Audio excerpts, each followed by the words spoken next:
Clear కట్గా వినిపించేది Putin పైచేయి సాధించాడు.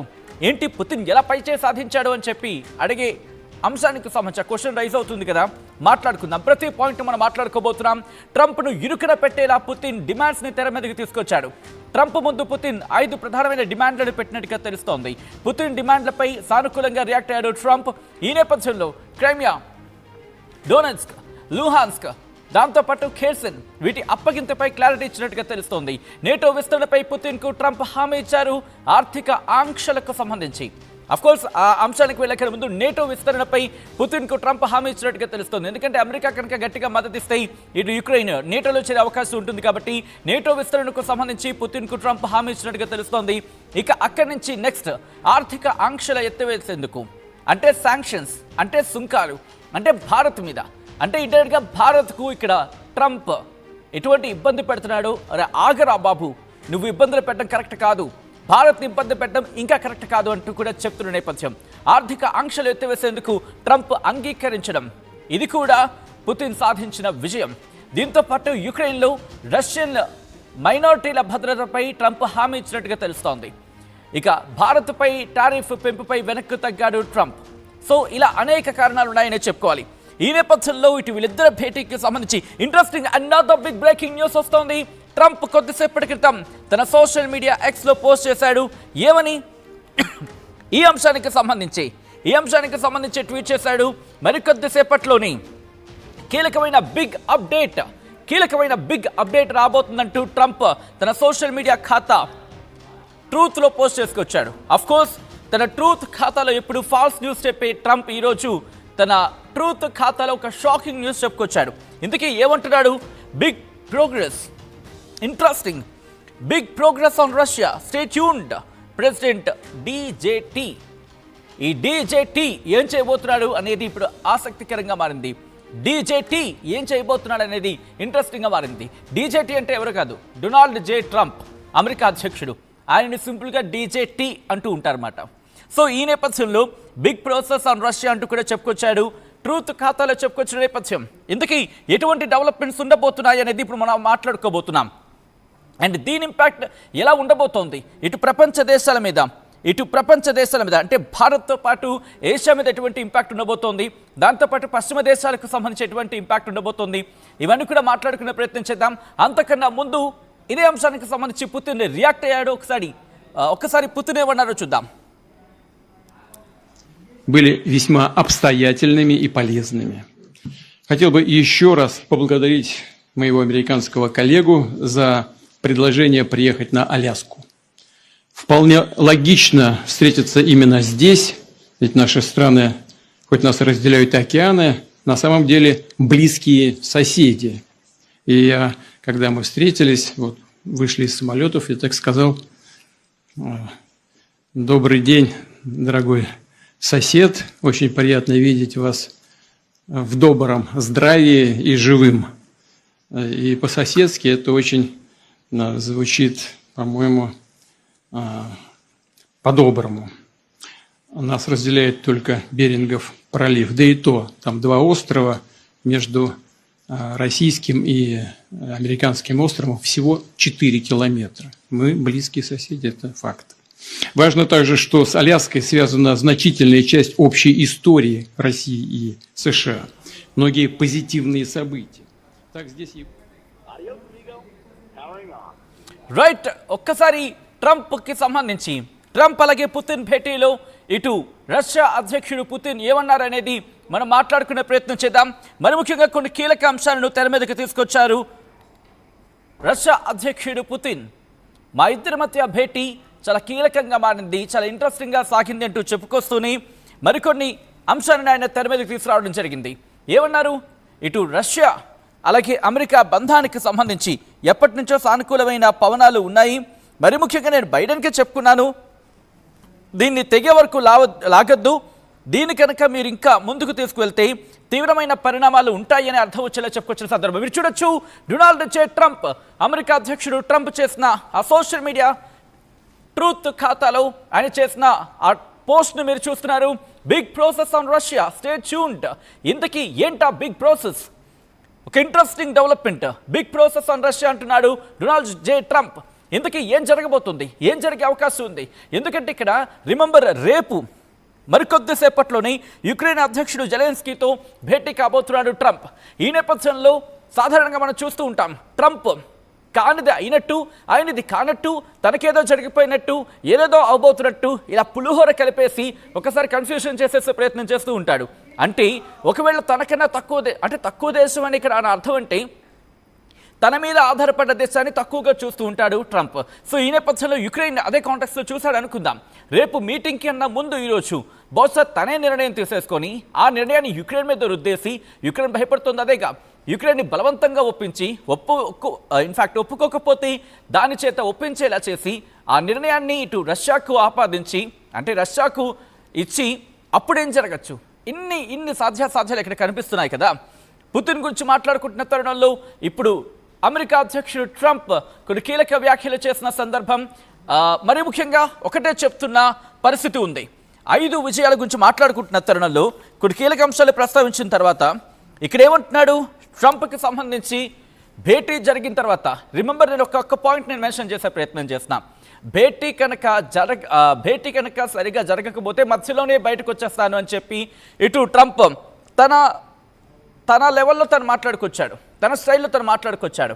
ఇంకొక అంశం ఏంటి? 2 నిమిషాల్లోనే పుతిన్ను చదివేస్తా. ఇంట్రెస్టింగ్, ఈ మాట గుర్తుపెట్టుకోండి. 2 నిమిషాల్లోనే పుతిన్ను చదివేస్తాను, డీల్ కుదిరిపోతుంది, లేకపోతే అప్పుడు చూసుకుందాం అంటూ బెదిరించాడు. మీకు గుర్తుందా? Give me just, I can understand him just 2 minutes అన్నాడు కదా. 2 నిమిషాలు కాదు, ఏకంగా 3 గంటల పాటు కూర్చున్నాడు. 3 గంటల పాటు అంటే మీటింగ్కి వెళ్లే ముందు మేకపోతు గాంభీర్యం ప్రదర్శించాడు, మీటింగ్లో ఎంత తలగ్గాడు అనేది ఇక్కడ మాట్లాడుకోవచ్చు. మీటింగ్కి వెళ్లే ముందు ఎటువంటి మేకపోతు గాంభీర్యం ప్రదర్శించాడు, ఇటు భారత్ మీద సుంకాలు ఇంకా మోగుతాయన్నాడు. దాంతోపాటు రెండో పాయింట్ కింద మాట్లాడుకున్న సందర్భంలో కొద్దిసేపటి క్రితం మనం మాట్లాడుకున్నట్టుగా 2 నిమిషాల్లోనే చదివేస్తా అన్నాడు పుతిన్ని. దాంతోపాటు పుతిన్ని ఒప్పించేస్తాను, ఇటు మీరు చూడొచ్చు పర్సూయింగ్ పీస్ అంటూ కూడా. సో ఇక్కడ రష్యా యుక్రెయిన్ యుద్ధాన్ని కూడా నేనే ఆపేస్తాను అని అర్థం వచ్చేలా మాట్లాడిన సందర్భం. కానీ ఎక్కడ తను గెలవలేదు. పుతిన్ అసలు ఏం మాట్లాడలేదు. వెళ్లే కన్నా ముందు రష్యాకు సంబంధించి కీలకమైన నేతలు మాట్లాడి ఉండొచ్చు గాక, కానీ ఎక్కడ పుతిన్ మాట్లాడిన సందర్భం లేదు. కానీ అమెరికా అధ్యక్షుడు మాత్రం తను మాట్లాడాడు. ఇన్ఫ్యాక్ట్ చెప్పాలంటే ఆ రోజు ఫ్లైట్లో వెళ్తున్నప్పుడు కూడా మీడియాతో మాట్లాడాడు. ఏం జరుగుతుందో అంటూ కూడా కొన్ని అంశాలను ప్రస్తావించాడు. నేనే ఆపే ప్రయత్నం చేస్తా, ఇటు యుక్రెయిన్తో మాట్లాడాను, ఎన్నో యుద్ధాలు ఆపాను అంటూ కూడా మళ్ళీ గోల మొదలెట్టాడు. అక్కడ కూడా భారత పాకిస్తాన్ ఇష్యూను తెర మీద తీసుకొచ్చాడు. సో ఇండైరెక్ట్గా పుతిన్కు సిగ్నల్స్ పంపించే ప్రయత్నం చేశాడు. కానీ ఏమైందో తెలుసా? ఇటు పుతిన్కి ట్రంప్ పంపించిన సిగ్నల్స్ తిరిగి బెడిసి కొట్టాయనే చెప్పుకోవాలి. రిమెంబర్, ఒక కామ్గా, కంపోజ్డ్గా మీరు చూడొచ్చు. ఒక్కసారి ఆ ఫ్రేమ్ని ఫుల్ ఫ్రేమ్కి వెళ్దాం, ఈ ఫ్రేమ్ని ఒక్కసారి ఫుల్ ఫ్రేమ్కి వెళ్దాం. మీరు చూస్తే అదిగో ఒక్కసారి ఆ ఫ్రేమ్ని ఎందుకు ఫుల్ ఫ్రేమ్కి వెళ్దాం అంటున్నానంటే, చూడండి పుతిన్ మొహం చూడండి, ట్రంప్ మొహం చూడండి, అదిగో ఒక్కసారి ఈ ఫ్రేమ్ మళ్ళీ రిపీట్, అదిగో మీరు చూడొచ్చు పుతిన్ మొహం చూడ, అదిగో దొరికిపోయాడు. చూసారా? ఏదో ఫెయిల్ అయ్యింది, ఏదో జరిగిపోయింది, నేను అనుకుంది జరగలేదు, తేడా కొట్టింది. మొహం చూడండి, మాడిపోయింది. తెల్ల మొహం కాస్త ఎర్ర మొహం అయిపోయింది. ఒకసారి చూడండి పుతిన్ మొహం చూడండి. జస్ట్ స్మైల్ బేబీ స్మైల్ అంటూ ఉంటాం కదా, చిన్నపిల్లలకి సంబంధించి మనం ముద్దులాడినప్పుడు నాన్న బంగారు నవ్వు అంటే చిన్న నవ్వు నవ్వుతారు. అంటే విజయం సాధించింది నేనే అంటూ ఉంటారు కదా. నాయకులు ఎప్పుడు చాలా కంపోజ్గా ఉంటూ ఉంటారు. నాయకులైన నాయకులు ఎలా ఉంటారు? ట్రంప్లా ఉంటారు. మీరు చూడొచ్చు, మొహం చూడండి, మాడిపోయింది.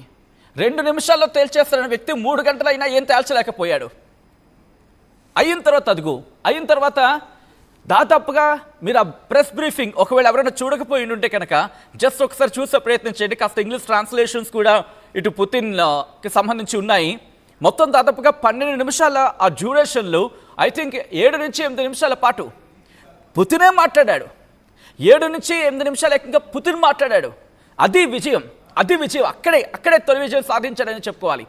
ఆ తర్వాత ట్రంప్ మాట్లాడిన సందర్భం, ట్రంప్ మాట్లాడుతున్నప్పుడు కూడా ఆఖరిలో చురకలు అంటించాడు. చిన్న చురక కొన్ని తన స్థాయిలో చురకలు అంటించే ప్రయత్నం చేశాడు. ఏమన్నాడు? ట్రంప్ మాట్లాడుతున్నప్పుడు సెకండ్ టైం మీటింగ్ గురించి మాట్లాడుతున్నప్పుడు సాధారణంగా పుతిన్ ఎప్పుడు ఇంగ్లీష్లో మాట్లాడిన దాఖలాలు నాకైతే తెలియదు, చాలా తక్కువ, ఒకవేళ ఉన్నప్పటికీ చాలా తక్కువ. లాస్ట్లో నెక్స్ట్ టైం మాస్కో అన్నాడు. బహుశా ఆయన్ని నేను ఇమిటేట్ చేయడం అని కాదు, కానీ ఆయన చెప్పిన పద్ధతి నెక్స్ట్ టైం మాస్కో అన్నాడు. అంటే ఇండైరెక్ట్గా తనదే పై చేయి అని చెప్పుకొచ్చాడు. అప్పుడు ట్రంప్ ఇంకా ఏదో అంటారు కదా, గొంతులో వెలక్కే పడ్డ చందంగా కక్కలేడు, మెంగలేడు, ఏమీ చెప్పలేడు. ఒక్కసారి ఆ రోజు ట్రంప్ మాట్లాడిన సందర్భంలో జరిగిన కాన్వర్సేషన్ చూడండి, మీకు కూడా ఇంట్రెస్టింగ్గా ఉంటుంది. ఒక్కసారి ఆ రోజు ట్రంప్ మాట్లాడిన కాన్వర్సేషన్ ఇప్పుడు చూద్దాం. Well, thank you very much, Mr. President. That was very profound. And I will say that I believe we had a very productive meeting. There were many, many points that we agreed on. Most of them, I would say, a couple of big ones that we haven't quite gotten there, but we've made some headway. So there's no deal until there's a deal. I will call up NATO in a little while. I will call up the various people that I think are appropriate. And I'll, of course, call up President Zelensky and tell him about today's meeting. It's ultimately up to them. They're going to have to agree with what Marco and Steve and some of the great people from the Trump administration who've come here, Scott and John Ratcliffe. Thank you very much. But we have some of our really great leaders. They've been doing a phenomenal job. We also have some tremendous Russian business representatives here. And I think, everybody wants to deal with us. We've become the hottest country anywhere in the world in a very short period of time. And we look forward to that. We look forward to dealing. We're going to try and get this over with. We really made some great progress today. I've always had a fantastic relationship with President Putin, with Vladimir. We had many tough meetings, good meetings. We were interfered with by the Russia hoax that made it a little bit tougher to deal with, but he understood it.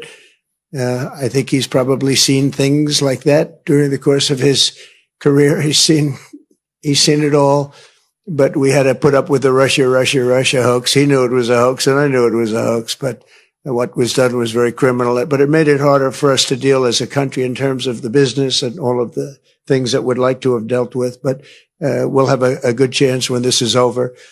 So just to put it very quickly, I'm going to start making a few phone calls and tell them what happened. But we had an extremely productive meeting and many points were agreed to. There are just a very few that are left. Some are not that significant. One is probably the most significant, but we have a very good chance of getting there. We didn't get there, but we have a very good chance of getting there. I would like to thank President Putin and his entire team, who I know in many cases, other than that, whose faces I get to see all the time in the newspapers. You're almost as famous as the boss, but especially this one right over here. But we had some good meetings over the years, right? Good productive meetings over the years. And we hope to have that in the future. But let's do the most productive one right now. We're going to stop really 5, 6, 7,000, thousands of people a week from being killed. And President Putin wants to see that as much as I do. So, again, Mr. President, I'd like to thank you very much. And we'll speak to you very soon and probably see you again very soon. Thank you very much, Vladimir. Next time in Moscow. Oh, that's an interesting one. I don't know. I'll get a little heat on that one, but I could see it possibly happening. Thank you very much, Vladimir. And thank you all. Thank you. Thank you. Thank you so much. So చూసారా